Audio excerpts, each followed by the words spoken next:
Hello everyone, Bible Club, Acts chapter 14. At Iconium, Paul and Barnabas went as usual into the Jewish synagogue. There they spoke so effectively that a great number of Jews and Greeks believed. But the Jews who refused to believe stirred up the other Gentiles and poisoned their minds against the brothers. So Paul and Barnabas spent considerable time there, speaking boldly for the Lord, who confirmed the message of his grace by enabling them to perform signs and wonders.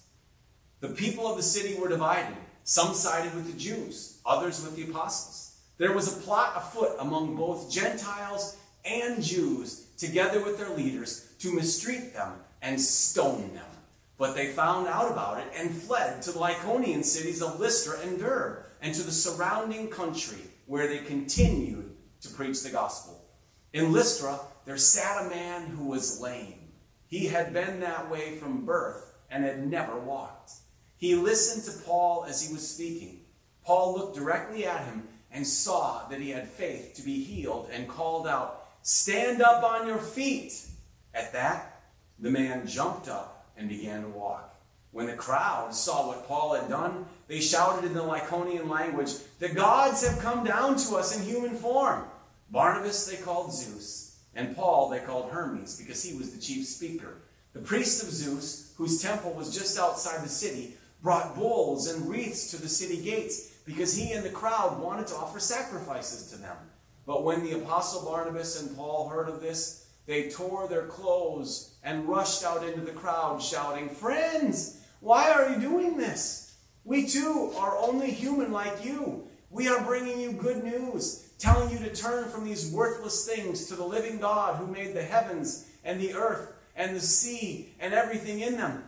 In the past, he let all nations go their own way, yet he has not left himself without testimony. He has shown kindness by giving you rain from heaven and crops in their seasons. He provides you with plenty of food and fills your hearts with joy." Even with these words, they had difficulty keeping the crowd from sacrificing to them. Then some Jews came from Antioch and Iconium and won the crowd over.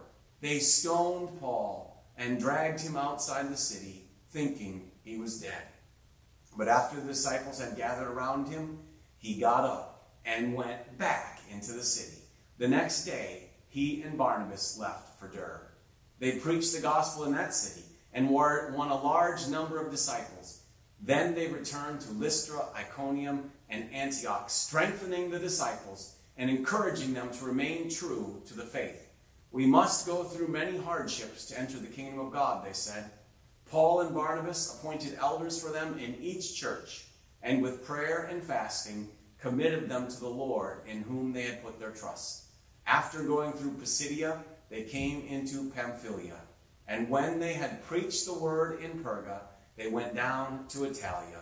From Attalia, they sailed back to Antioch, where they had been committed to the grace of God for the work they had now completed.